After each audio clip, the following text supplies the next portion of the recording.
Good morning. Chapter 1 के part 4 को शुरू करते हैं। Communication between memory. Memory devices क्या क्या हैं देख लो। Registers, cache, primary memory, secondary device. Registers हमने पहले देखा था सीपीयू के अंदर होता है। प्राइमरी मेमोरी जैसे कि रैम या रोम होता है। सेकेंडरी स्टोरेज डिवाइस जैसे कि एसएसडी, हार्ड डिस्क वगैरह हो गया। कैश एक नया टर्म है, ये क्या है देख लो। प्राइमरी मेमोरी के वो लोकेशंस, वो डाटा जो बार बार सीपीयू को चाहिए होता है, कैश उनका एक कॉपी रख लेता है ताकि सीपीयू कैश से ही वो डाटा एक्सेस कर ले। ठीक है, क्यों करता है ऐसा? क्योंकि कैश का स्पीड प्राइमरी मेमोरी से ज़्यादा होता है और सीपीयू का स्पीड बहुत फास्ट है। So if he needs data he can take it from cache. अब देखो सीपीयू के साथ इनका कम्युनिकेशन कैसे होता है। सीपीयू को कोई डाटा चाहिए, पहले रजिस्टर्स में देखता है, मिल गया तो ले लिया, नहीं मिला कैश में देखेगा, कैश में मिला फिर रजिस्टर्स को आएगा, फिर सीपीयू में। कैश में भी नहीं मिला तो वो प्राइमरी मेमोरी में जाता है, फिर प्राइमरी मेमोरी से cash, register, CPU. Primary memory में भी नहीं मिला तो सेकेंडरी डिवाइस, फिर सेकेंडरी डिवाइस से ऐसे करते करते सीपीयू को आता है। अगर सीपीयू को पता है कि डाटा डायरेक्ट प्राइमरी मेमोरी से ही मिलेगा तो सीपीयू प्राइमरी मेमोरी में एक्सेस कर सकता है और डाटा को ले सकता है। स्पीड देखो इन मेमोरी डिवाइसेस में सबसे फास्ट जो है वो रजिस्टर्स होता है क्योंकि वो सीपीयू के अंदर ही होता है। सेकेंडरी डिवाइस सबसे स्लो होता है। तो सबसे लो स्पीड किसका हो गया? सेकेंडरी डिवाइस का, फिर प्राइमरी मेमोरी, फिर कैश, फिर रजिस्टर्स। रजिस्टर्स में सबसे हाई स्पीड।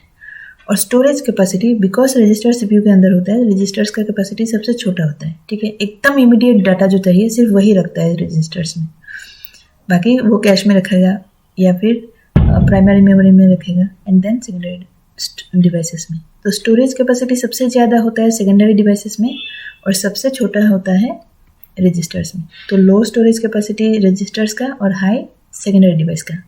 सपोज एक 2 मार्क का क्वेश्चन आ गया कि कैश के बारे में कुछ लिखो। क्या लिखोगे?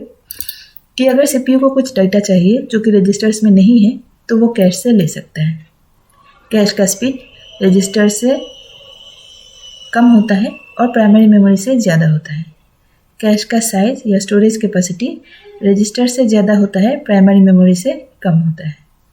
ठीक है, सो इतना तुम लिख सकते हो सिर्फ कैश के बारे में। सो this is between the communication of CPU and other memory devices. अभी सिर्फ प्राइमरी मेमोरी और सेकेंडरी डिवाइस को थोड़ा देखते हैं। प्राइमरी मेमोरी क्या करता है? डाटा और इंस्ट्रक्शन दोनों को स्टोर करता है।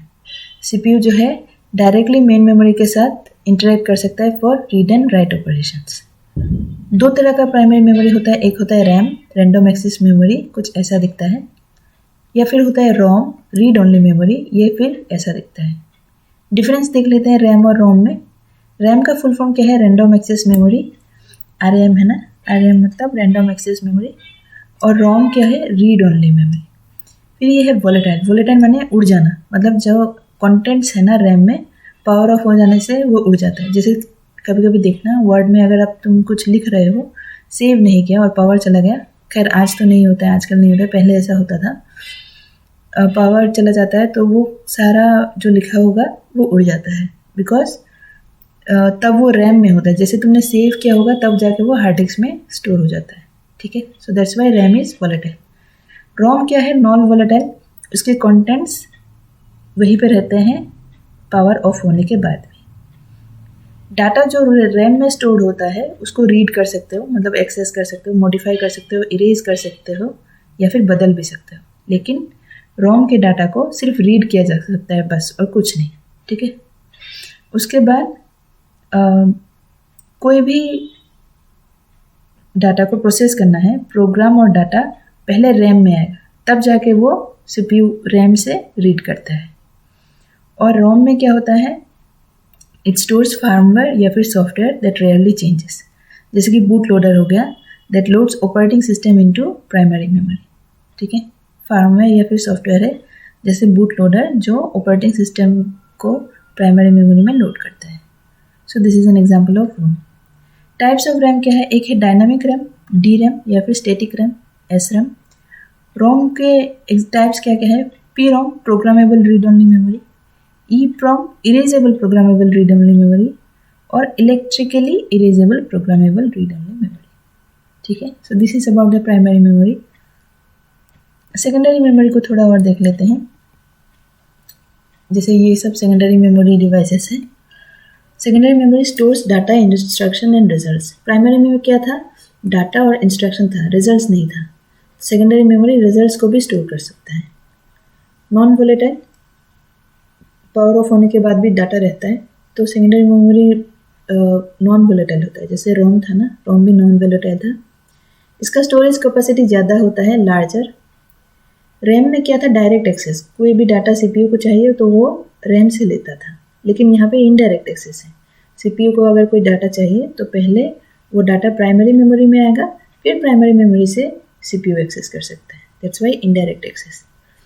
सॉलिड स्टेट ड्राइव आजकल आने लगे हैं लैपटॉप वगैरह में, एसएसडी। ये बहुत फास्ट होता है compare to hard disk. Example क्या है सेकेंडरी डिवाइसेस के? हार्ड डिस्क, सीडी या फिर DVD, memory card, pen drive etcetera. So these are the examples of secondary memory. ठीक है, ओके।